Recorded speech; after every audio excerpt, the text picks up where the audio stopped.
Hello tout le monde, j'espère que vous allez bien et bienvenue dans cette petite vidéo du lundi. J'espère que vous allez mieux parce que ce week-end était sanglant, véritablement c'était chute. Enfin malgré en fait le fait qu'on ait déjà eu ça pendant la semaine, mais c'était vraiment compliqué. Donc j'espère que vous allez mieux. Et on va parler dans cette vidéo de Bitcoin, d'Ethereum. Je ne sais pas s'il y aura des alts. Avant ça, je voulais vous parler de. Je voulais vous poser une question avant de faire la petite analyse sur la plateforme de notre cher sponsor PrimeXBT. Le lien est dans la description si jamais ça vous intéresse. Ça vous permet de trader les marchés traditionnels en plus des cryptos et en plus des paires Forex. Et le code LCG vous donne droit à 50% de capital de trading sur vos dépôts. Donc n'hésitez pas à l'utiliser.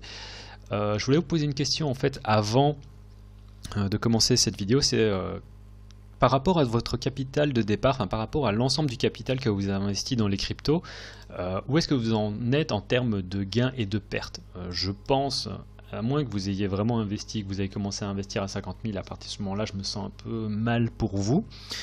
Mais là où je veux où je veux en venir, c'est si vous êtes en profit, peut-être qu'il est intéressant de cash out sur le prochain bounce qu'on aura. Alors, je vous le dis directement, pour moi, si on arrive à 45 000, je vais sortir d'une partie de position, un tiers ou la moitié.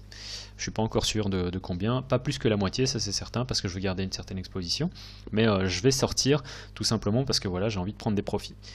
Il faut savoir que le capital de perte, alors bon, je vous avais déjà parlé, je vous avais déjà montré mon compte PrimeXBT, vous savez que je trade je tradais sur PrimeXBT avec 1.5 Bitcoin. Ça vous donne une certaine idée, sachant que j'ai encore des fonds qui étaient sur Binance et autres. Donc la perte potentielle, moi, me fait quand même assez mal aux fesses. Et là où je veux en venir, c'est que dernièrement j'ai fait un achat qui nécessitait en fait de faire un transfert par mon compte en banque. Alors j'ai remarqué que mon compte épargne m'offrait un taux d'intérêt qui était de 0,01%. Ce qui veut dire que pour 10 000 balles, j'ai reçu 1 euro sur l'année 2020, ce qui est ridicule, on est tous d'accord. Et si vous avez réussi en fait à battre ces taux-là, si vous avez réussi à battre le marché en fait depuis que vous êtes investi, je pense que ça peut être une bonne idée si vous avez fait mettons 30, 40, 50% de vous dire ok, je vais cash out une partie de ma position. Et pourquoi? Parce que le but en fait c'est tout simplement de rester en course et de ne pas rester avec certaines positions sur certains alts, parce qu'à partir de ce moment-là, vous êtes émotionnellement investi. Je pense que c'est une bonne idée de faire un reset, peut-être pas de tout, mais au moins d'une partie de votre portefeuille, de vous dire ok, je retourne en stablecoin. J'ai fait peut-être 100, 200, 300%. Alors pour moi, c'est peut-être plus facile parce que bon, vous savez tous que je suis investi déjà depuis plus longtemps, mais et donc que je suis encore quand même assez en positif, même si malgré la chute. Mais si pour vous, vous êtes même, peut-être que vous étiez à 100, 200, 300% et que du coup vous êtes à beaucoup moins que ça vu la chute. C'est le game, mais parfois d'un point de vue émotionnel, je pense que ça peut être intéressant de faire un reset et tout simplement de sortir d'une partie de position. Voilà, ça c'est dit. Je dis ça pourquoi? Parce que bon, vous savez tous que j'ai perdu une certaine somme qui est assez grosse, ça me fait assez mal au cœur. Bref, je vais pas m'attarder là-dessus, mais j'en ai parlé avec ma copine et ma copine m'a fait la blague en me disant ouais, mais tu aurais pu m'acheter un sac Gucci avec ça. Et c'est vrai que bon, le sac le plus cher que je lui ai acheté, c'était un sac à 300 balles, c'est déjà pas mal, mais je me suis dit c'est vrai que 2000 balles. Maintenant, je perds ça en un ou deux trades, c'est-à-dire que si j'ai deux trades perdants, ben je perds 2000 balles. Et j'ai perdu un peu cette notion de l'argent, et je voudrais que peut-être que vous aussi, vous avez perdu cette notion de l'argent. Dans le sens où, voilà, je vais le dire, enfin, non, je vais pas le dire, mais 2000 balles, ça représente presque plus rien pour moi. J'ai perdu une espèce de seuil avec la réalité. J'ai un peu perdu pied dans le sens où vraiment 2000 balles c'est ce que je perds sur un trade si je perds un trade, et enfin deux trades pardon, et je me suis dit non mais en fait t'as tout à fait raison, enfin je dis ça à ma copine, je parle un peu de ma vie, je suis désolé, et si ça vous intéresse pas, skippez directement la partie analyse, mais je pense que ça peut être un bon rappel pour tout le monde. Que si vous cachez d'une certaine position, si c'est 20, 30 000, 40 000, 50, si c'est 100 000, parce qu'il y a des gens qui, je connais un mec, il est rentré en en janvier sur le marché, il a fait 150K en l'espace de 5 mois. Bon là il a fait un peu moins, mais il avait fait 150K en l'espace de 5 mois. Et, et il était parti avec un capital de 15 000 balles. Donc il a fait un 10x. Là il a fait certainement davantage, un 7.5. Mais il se retrouve du coup quand même avec 75 000. Et je suis pas certain qu'il soit capable de se dire ah putain j'ai perdu 75 000, je suis ok pour sortir du marché. Mais la vérité c'est que faire un reset et se dire ok je repars de zéro, entre guillemets je repars en stablecoin et je suis à nouveau à 75 000 euros, enfin 75 000 dollars à la place de 15 000 au début de l'année, ça reste incroyable comme performance. Et donc ce que j'ai fait avec ma copine pour la petite histoire, bah ouais, c'est qu'on a été chez Gucci. Alors c'est sympa, Gucci t'offre le thé, tu t'assieds, t'as tes sièges, tout ça. Ils essayent de te faire des upsells, les enfoirés. Et on a acheté un sac. Et autant ça peut paraître très très con, hein, ce que je vais vous dire. C'est-à-dire que précédemment, je m'étais déjà dit, surtout pendant le bull run, je m'étais dit, je vais pas lui payer, enfin j'ai pas envie de payer un truc à 2000 balles. Dans le sens où moi j'ai des très petits besoins, je dépense très peu d'argent. Et jamais je me suis dit, ah, je vais dépenser 2000 balles pour. Parce que je m'étais dit, je peux investir ça dans la crypto. Je peux mettre 2000 balles dans un token qui va prendre peut-être de la valeur et je vais me retrouver avec 4000. Honnêtement, c'est un truc que je me suis dit. Et je pense que ça peut être un gros piège de perdre un peu pied avec la réalité où on se dit, ok, si je garde ces 2000 balles, machin, tout ça. Non. Alors que si vous faites vraiment la comparaison. Parce que je suis certain qu'on a tous fait beaucoup d'argent sur ce marché. Peut-être moins, comme j'ai dit, depuis ces 2 dernières semaines. Mais on a tous dû faire de l'argent.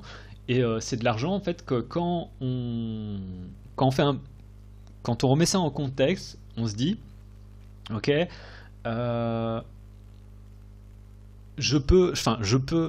de l'argent, en fait, je peux faire des trucs avec dans la vraie vie.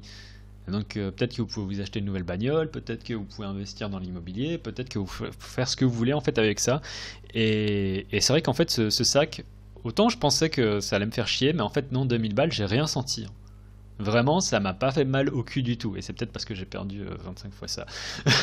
mais là où je veux en venir, c'est que voilà, n'hésitez pas à cash out une partie si on a un bounce, à vous dire ok, c'est de l'argent qu'on peut utiliser dans la vraie vie.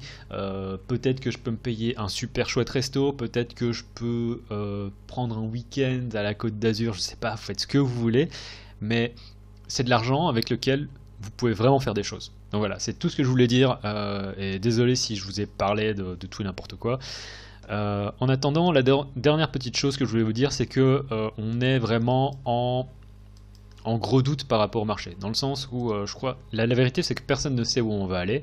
Moi mon avis c'est qu'on va faire, mon avis c'est davantage qu'on va faire un peu de chop, et j'espère que ce sera un chop de ce genre là pour que au bout d'un moment on fasse un breakout et qu'on fasse yeah, ça c'est ce que je voudrais voir. Mais du coup ça nous met quand même à septembre, octobre. Ce serait pas pour tout de suite. Il y a des gens qui seront sûrs d'eux, il y a des gens qui vont dire salut à toi Ahmed. Ahmed il est sûr que le bottom il est à 30 000. Et je respecte énormément son avis, dans le sens où avoir des convictions, je trouve que c'est très important dans un marché, et il faut savoir simplement où est-ce qu'on a tort. Et moi je sais pas ce qu'on va faire, peut-être qu'on va faire ça, peut-être qu'on va perdre le niveau et qu'on va venir chuter, et qu'en fait on va vraiment revenir chercher donc l'ancien all-time high à 20 000, et qu'ensuite on va remonter à partir de là. Je sais pas. La vérité c'est que personne ne sait, et que peut-être que ça c'est le bottom, mais personne ne sait. Et donc en attendant, trader sur ce genre de choses, c'est compliqué, et faut pas non plus que vous perdiez de l'argent simplement sur une conviction qui peut se révéler être fausse. Et peut-être que ce ne sera pas une conviction, peut-être que ce ne sera pas une erreur, peut-être que vous allez faire énormément d'argent, peut-être que vous êtes le génie, mais en attendant, bon ben voilà, personne ne sait, et c'est ça que c'est quelque chose aussi dont il faut se rappeler. En hebdo, donc du coup Bitcoin, voilà, ça fait 9 minutes, je parle déjà depuis 9 minutes, je suis désolé, on va faire ça court, on va essayer de faire ça en 7 minutes. En hebdo, bon, on était dans ce range ici, on avait ce range, je l'ai mis en bleu du coup, hein, le range. On l'a cassé. Si on vient retester ça ici, je m'attends à ce qu'on ait de la résistance. On pourrait avoir éventuellement un bounce qui vient chercher plus haut. Potentiellement aller, on va dire, sur ce support ici qui du coup devient résistance à 50 000. Mais tant qu'on ne repasse pas au-dessus, pour moi, ça reste incroyablement dangereux. je vais venir expliquer ça aussi en intraday dans un instant. Et ce que moi, personnellement, je regarde maintenant, c'est les niveaux de cet ancien range. Dans le sens où on a cette consolidation ici, on a cassé, et on rejoint maintenant ces niveaux. Donc ce qui m'intéresse, c'est vraiment de voir comment est-ce que je trade par rapport à ces niveaux-ci. Alors je pense que vous êtes assez... Enfin, pour ceux qui suivent la chaîne depuis un certain temps, je pense que vous savez tous comment je trade. Moi, ce qui m'intéresse généralement, c'est 3 niveaux dans un range, c'est la partie supérieure, la partie inférieure et le milieu du range. Ce que je fais, c'est que je short la partie supérieure, j'achète la partie inférieure, et entre les deux, j'attends de voir comment est-ce qu'on a éventuellement des rejets ou des bounces pour prendre des longs ou prendre des shorts. Et tout ce que vous allez faire, c'est tout simplement trader ces 3 niveaux pour gagner 2-3% par trade, et au bout d'un certain temps, bah, ça peut faire des sommes qui sont conséquentes. Voilà. Donc en hebdo, on est de retour au sein de ce range, et ça c'est les niveaux qui m'intéressent pour le moment. En daily, bon bah les niveaux ils restent là, hein, ça reste les mêmes. On a on a le pivot ici au niveau, on pourrait le dessiner comme ça. Ouais, non, ça peut être bien dessiné comme ça. Donc support, on passe en dessous, résistance, on repasse au-dessus et on casse le range. Ici on peut voir, on a trouvé support, et là l'idée c'est de se dire ok, peut-être qu'on va faire un bounce et aller vers chercher les 40 000, 42 000. Je pense vraiment qu'on va aller chercher les 42 000 dans le sens où à aucun moment on n'a été chercher aucune des liquidités qui se trouvaient sur l'upside, et on va regarder ça en intraday. En attendant, c'est vraiment ça que je veux regarder. Je pense qu'on va aller chercher potentiellement les 43, peut-être sur un excès de volat aller chercher les 45. Je pense pas qu'on récupère cette ancienne consolidation, donc ce range aussi. Ça me paraîtrait assez étrange. Je ne pense vraiment pas qu'on revienne rechercher ça. Mais si on y arrive, bah du coup, une fois qu'on flippe les 45 avec un support ici, pour moi la prochaine target c'est 50 000, mais même à 50 000 je ne crierai pas encore victoire, dans le sens où la structure de marché ça reste sommet, creux, sommet plus bas, creux plus bas, et ça resterait un sommet plus bas. Une fois qu'on arrive à casser ça ici, je sais que ça peut paraître super contre-intuitif, mais à partir de ce moment là, une fois qu'on casse les 58, pour moi je suis bon pour prendre des longs. Alors il faudra voir dans quelles conditions, parce que c'est pas parce qu'on récupère la structure de marché haussière qu'on va pas récupérer également, refaire un retest des 45 000 avant de faire un moon. Ça c'est également tout à fait possible. Imaginez qu'on fasse un truc comme ça. Imaginez. Hop, voilà, on récupère le niveau, on fait ça, on arrive à 45 000, on arrive à casser, et ensuite on récupère ça. Ça c'est des choses qui pourraient totalement se passer en termes de prix. Donc il faut rester prudent et il ne faut pas trader n'importe comment. Bref, maintenant, en termes d'investissement, si vous êtes là pour du long terme, comme j'ai déjà dit ça à 42 000, j'ai dit 42 000, c'est pas non plus le... Non, je l'ai peut-être pas dit ça, j'ai dit ça dans un groupe Telegram sur Prime, de Prime. J'ai dit 42 000, c'est pas non plus la zone la plus idiote si vous êtes là pour des années. Achetez une portion ici, si vous achetez un peu de Bitcoin tous les mois, bah honnêtement, c'est pas con d'acheter ici. C'est pas con d'acheter ici. C'est pas con d'acheter si on arrive à 28 000, même si on revient à 20 000. Si vous êtes dans une optique d'investissement sur des années, je considère pas que ce soit la manière la plus stupide d'acheter. Bref. Mais là c'est pour de l'investissement, et de toute façon tout ce que je dis ici c'est pas des conseils d'investissement, c'est simplement pour le fun. Donc à vous de faire vos propres décisions. Donc ça c'est expliqué, j'ai expliqué aussi que tant qu'on ne revient pas chercher ça c'est bon. Et vu qu'on est dans ce range, je pense vraiment qu'on va aller chercher ça. On va regarder ce que je voulais, on va voir ce que je voulais dire en intraday. Oh merde, enfin je dis merde, parce que j'ai des ordres à 36,5 et je voudrais bien que les prix fassent ça en fait. Ceci. Et l'idée c'est de venir chercher quoi? De 1, ici on a de la liquidité qu'on n'a pas été chercher. Donc ici on a un ensemble de liquidités, de stops, ce que vous voulez. On n'a pas encore été les chercher. Ici on a des stops, des stops, des stops. Sur chaque mèche en fait, vous pouvez vous dire qu'il y a quelqu'un qui a mis un stop ici en dessous, au-dessus. S'ils sont encore en position, ce qui est possible vu que le marché est fortement liquide sur BTC. Et imaginons qu'on short des gens ici, qu'on sort des gens ici, qu'on sort des gens ici. En fait tout ça ça crée ça crée de la liquidité qui pousse le marché à la hausse, et l'idée ce serait vraiment de revenir chercher putain c'est quoi ça? C'est ce niveau là, c'est vachement bien fait, hein. Support, support, support, et en fait on a support ici aussi intermédiaire en intraday, et je verrais bien en fait éventuellement les prix pousser carrément peut-être à 45-46. Ça reste à vérifier. Mais dans tous les cas, c'est pas un endroit où ici je voudrais prendre un long, à l'exception de si on a vraiment des prix qui arrivent à se stabiliser, qu'on fait une petite consolidation et qu'on casse la consolidation, et comme j'ai dit, ce serait pour aller chercher les 50 000. Alors il faut voir dans quelles conditions est-ce qu'on arrive à acheter ça. Peut-être acheter sur un énième retest, mais il faut voir où est-ce que le stop se placera.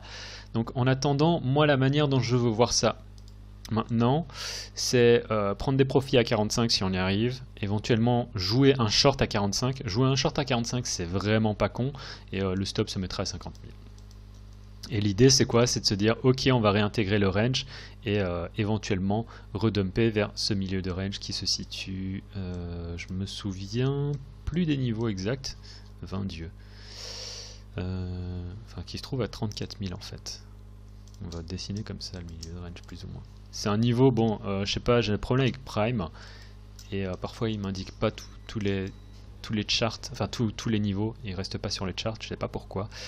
Et ce que je voudrais voir, on va vraiment le mettre comme ça du coup, c'est qu'on revienne faire un retest ici, pour ensuite chercher, comme j'ai dit, la liquidité là, monter, trouver un short, réintégrer le range, et ensuite retester ce niveau. Pourquoi est-ce que je fais ça? Bon, en 4 heures, c'est déjà visible en fait. Ça ferait quoi? Ça ferait, si on vient retester ici, ça ferait potentiellement épaule, tête, épaule inversée. Ou on irait chercher, bon, si on fait un move, si on essaie de calculer le mouvement, bah, ça nous met ici avec éventuellement de la liquidité qui pourrait nous emmener plus haut. Là, c'est le short. Donc on a le setup long, on a le setup short ici, dans tous les cas ça c'est faisable, et l'idée c'est, vu qu'on réintègre le range, de chercher cette target là. Et à partir d'ici, honnêtement, sur le milieu du range, si on revient à nouveau vers les 34-35 000, prendre un long, c'est pas non plus fumé, dans le sens où ça ferait tac, comme ça, on prend un long pour viser à nouveau ça ici. Et peut-être qu'à partir de là, en fait, on pourrait aller chercher les 50 000. Donc, ça c'est ce que je pense, c'est comme ça que je voudrais trader. C'est le plan complet, c'est long avec stop ici en dessous. Si on réintègre en 4 heures, si vous voyez qu'on fait une clôture ici et qu'on réintègre pas direct, vous coupez la position. Si on a une clôture et qu'on continue à se trader ici, vous coupez la position. Ce long, à mon avis, il est mort parce qu'on n'est pas censé en fait réintégrer sous ce niveau. Donc ça ferait long, à partir d'ici on short, ça fait 1.8 R, ici, hops, on short, on met le stop à 50 000 pour aller chercher les 34 000, ça fait 1.7 R. Si vous voyez qu'on flippe par contre 45 000 aussi, même idée, là vous coupez votre position, vous êtes en perte, mais soit vous perdez 0.5 R, c'est mieux que de perdre 1 R. Même chose ici, hein, vous coupez à 0.3 R, quelque chose comme ça, si vous voyez qu'on arrive. Et ici, même chose, là c'est le même setup que ça, dans le sens où vous reprenez à nouveau ce long pour viser un truc comme ça. Idéalement, vous prenez déjà vos profits sur la partie supérieure du range, parce qu'on aura pris la liquidité, donc prendre les profits ici, garder une partie ouverte pour se dire que peut-être on peut flipper 45 et aller à 50 000. Voilà, ça c'est le plan de trade pour les semaines à venir, parce que ça peut prendre un certain temps, et c'est ce que je voudrais voir. Voilà, ça c'était pour Bitcoin, ça fait une vidéo de 19 minutes et je ne vais pas essayer de faire trop long. Ethereum, là on est en train de faire un bounce qui est de toute beauté. On est sur cette ancienne résistance, donc vu qu'on est repassé en dessous, donc c'était support, bon, une ancienne résistance qui devient support et qu'on casse, redevient une résistance, donc on est sur résistance, mais l'idée pour moi c'est, si on revient intégrer ça ici, et ça ce serait bien, on a potentiellement la possibilité de venir chercher 1, ça ici, et 2, 3002. Pour ceux qui sont en position sur Ethereum, 3002 c'est la zone où je voudrais sortir. Dans le sens où je vous avais déjà dit que j'ai repris une position sur Ethereum, et pour moi c'est vraiment là où je veux sortir sur Ethereum. 3002 c'est bien. Voilà, j'ai pas grand chose à vous dire. Je préfère rester concentré en termes de trading sur Bitcoin davantage que Ethereum. Mais en termes de target, ouais, ça me paraît pas fumé d'aller chercher 3002, d'autant plus que Ethereum contre Bitcoin. Bon, la structure de marché reste sommet, creux, sommet, sommet, creux. Donc, à voir. Mais si on arrive, je pense qu'on peut revenir chercher les 0.07 sans trop de problèmes. Et on a, on va dire, un momentum qui est beaucoup plus positif sur Ethereum que sur Bitcoin quand même. Enfin, Bitcoin est pas mal, enfin, dans le sens où voilà, on fait un petit bounce, mais sur Ethereum, il est quand même beaucoup plus poussé. Je vais pas parler d'autre chose. Je parlais vite fait d'HNT, vu que j'en ai parlé. Sol s'est fait totalement démonter. Et je suis pas intéressé. Vraiment, là, mon point d'intérêt se situe vraiment sur Bitcoin, Ethereum, et je pense que c'est les seules paires que je vais trader, vu que les alts, ça part un peu en sucette, ça va, ça vient, c'est compliqué. D'après ce qu'on m'a dit, Cardano se porte très très bien. Je vais regarder ça vite fait. Très très bien, toute proportion gardée, on est sur un joli bounce. Mais ouais, HNT en fait, j'en ai parlé dans la vidéo de la semaine passée. On a eu des mèches, on a eu un joli buyback, et honnêtement ce qui se passe sur HNT, ça reste pas mal quoi. Donc qu'est-ce qui me ferait prendre une position là-dessus? C'est si on arrive à vraiment casser les 18. Parce que là on est dans le scénario encore du range, et qui sait combien de temps on peut ranger, d'autant plus que voilà, on peut voir qu'on a des mèches ici, on a des mèches ici, et imaginons que ici en fait on fasse comme ça, on pourrait totalement redumper. Je vous ai parlé la semaine passée de la possibilité éventuellement encore de faire un triple top. C'est des choses qui ne sont pas à exclure, donc je ne serais pas forcément intéressé par des longs, mais pour moi si on arrive à casser ici, je pense que ça vaut la peine d'essayer de prendre un long avec un stop ici en dessous pour essayer de jouer un momentum qui pourrait continuer à pousser. Et je sais que malgré le fait que voilà, je sais que Bitcoin n'est pas forcément super jouasse, mais la vérité c'est que je sais pas si vous vous souvenez quand Bitcoin était en train de pas faire grand chose, Link a surperformé. Alors HNT, je connais pas le truc. Il y a simplement quelqu'un qui m'a dit dans les commentaires, ouais, Google est investi. Pour rappel, Link à l'époque, il y avait également eu le même argument. Ouais, Google est super investi dans Link, machin, tout ça. Donc voilà. Là, HNT reste positif, je suis en attente parce que là ça reste du range et je suis pas sûr. Peut-être que si on fait un retest ici, je prendrai un long, enfin c'est avec un stop ici en dessous, c'est ridicule, ça fait un R même pas. Ça c'est compliqué, hein. Parce qu'en termes de gain et de perte ça fait un 78 peut-être, allez, parce que la vérité ça fait ça.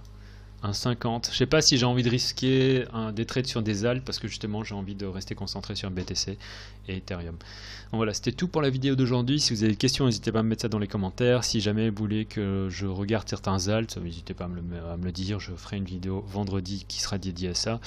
C'était tout pour aujourd'hui. C'était le cryptographe. Tchuss.